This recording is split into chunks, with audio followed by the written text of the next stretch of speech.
What's up guys, this is Tang with FAF Airsoft here, and today I want to make a special video for the parents or legal guardians of those who are looking to get into airsoft. But what do you do if you're the one who's buying the airsoft gun for someone else? What do you need to know so that they can have a good time and you don't have any headaches?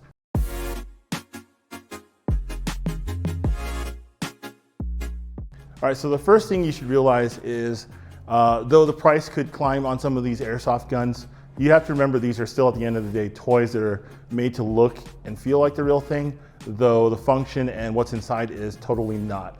The other thing that you should consider is these do look like the real thing, so you have to have consideration for the consequences. So if you brandish these things in public, go about transporting them without a gun bag, that kind of thing, you will run into some trouble out there.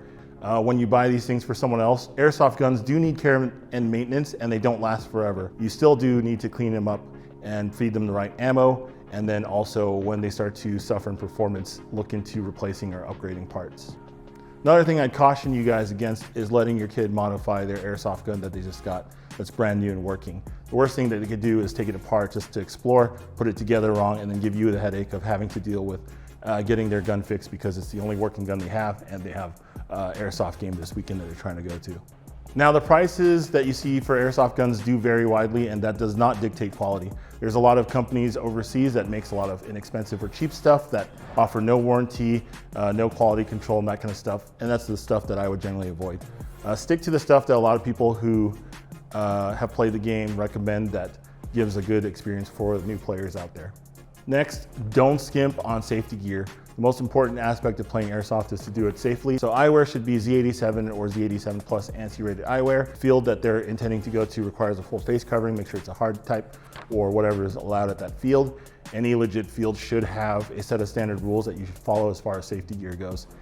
That said, the barrier to entry is very low, so you'll see a lot of stuff on eBay or Amazon that might not have any testing behind it or any proper documentation that states that it's properly lab tested and so on. So I would avoid those just on principle alone.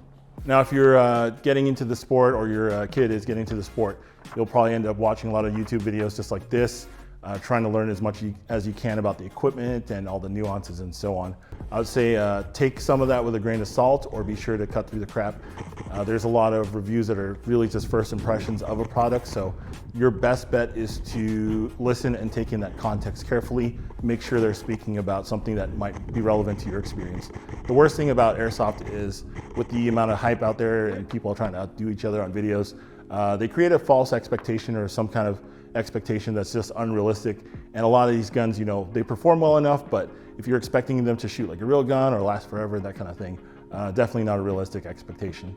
The best way I would say to filter out that stuff is really have a good conversation with your kid or the person you're buying the airsoft stuff for, and find out what they're trying to do with it, whether they're playing in the field or just shooting in the backyard, how they see themselves playing, what interests them.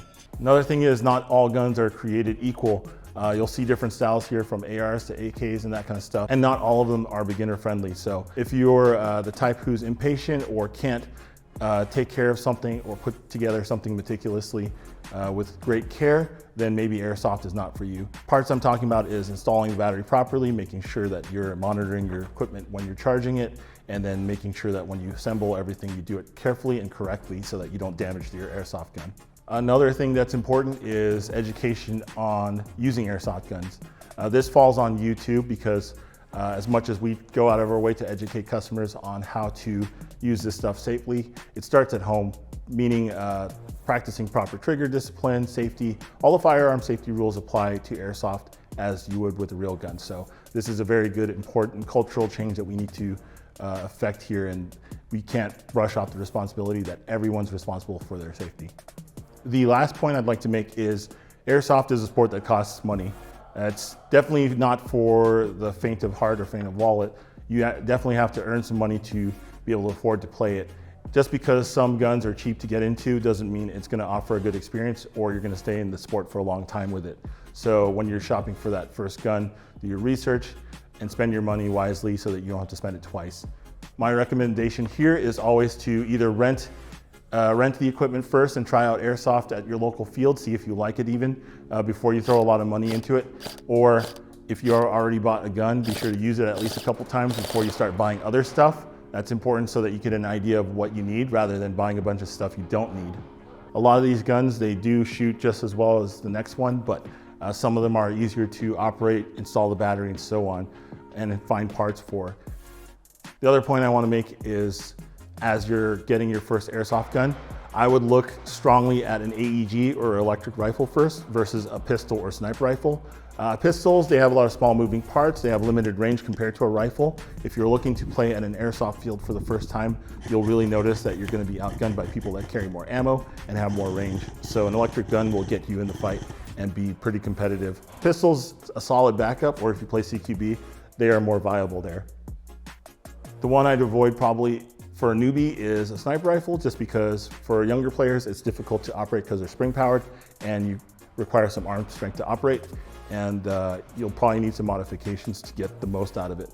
But they are fun and inexpensive to get into, so I wouldn't totally discount it, just that if you're looking for the best experience and be able to play in most fields, electric gun is the way to go. One thing I'd like you to check out is if you want a one-stop solution, we've got it in our starter kit section that offers all of the guns that we selected that will be a good gun to start with and have all that you need to operate the gun. So that saves you a lot of time, some money here and there, and shopping around. Everything you need is included all in that kit. All right, guys, that does it for me today. Really appreciate you guys watching along. If you appreciate this kind of content or like to see more or have a topic to suggest, be sure to like, comment, and subscribe. We're on Facebook, Instagram, and YouTube, so I would recommend you follow all of them to stay in touch with us and keep up with the latest news. I'm Tank from FAF Airsoft. I'll see you guys later.